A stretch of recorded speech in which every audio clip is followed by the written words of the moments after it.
Jesus, the Messiah, is the exalted shepherd. We see every psalm, every verse, every passage in the Bible talks about God, talks about Jesus, talks about his nature, talks about the promises made by God of the Messiah that would come, and then the fulfillment of all those prophecies in Jesus. Over 300 prophecies in the Old Testament alone. Much more than that, really. Some things we may never be able to really fully disclose. Jesus says the volume of the book is written of him. So no big surprise there. So we are in Psalm 24, the exalted shepherd psalm. The one that says, the earth is the Lord's and everything that is in it. God is the creator. And the question is, who is he going to take in? Those who lift up their heads to him. Who is the King of glory? The Lord, strong and mighty. The Lord mighty in battle. Lift up your ancient gates so the King of glory may come in.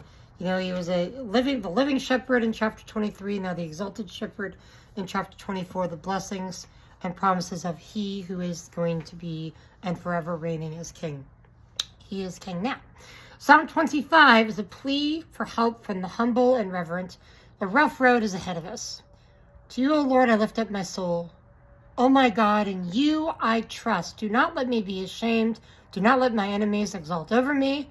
Indeed, none of them who wait for you will be ashamed. That's a promise for those of us who wait on the Lord, for help. He is there for us. It is a plea for him to remember us. And then David declares the goodness of God, as well as his eyes toward the God of help. I love each of these songs. Each of them is really just like a prayer to God in all of our trials and all of our struggles. Do not remember the sins of my youth or my transgressions, as verse 7. I love that verse. Don't remember my messed up past, Lord.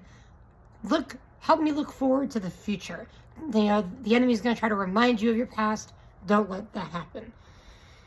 Turn to me and be gracious to me, in verse 16. For I am lonely and afflicted. The troubles of my heart are enlarged. Bring me out of my distress. I've had a lot of tough times in my own life, and I know a lot of people have, where they've gone to the Psalms for their strength and gone to the Psalms for their support. And that's really where it is. God's going to meet you when you get into the Word and seek him and pray silently with him on your own. It's one-on-one between you and him. No social media, no extra noise, just you and him. He will meet you when you seek him out. And that is Psalm 25. So 24 and 25. We'll get to some more in the next video. God bless, my friend.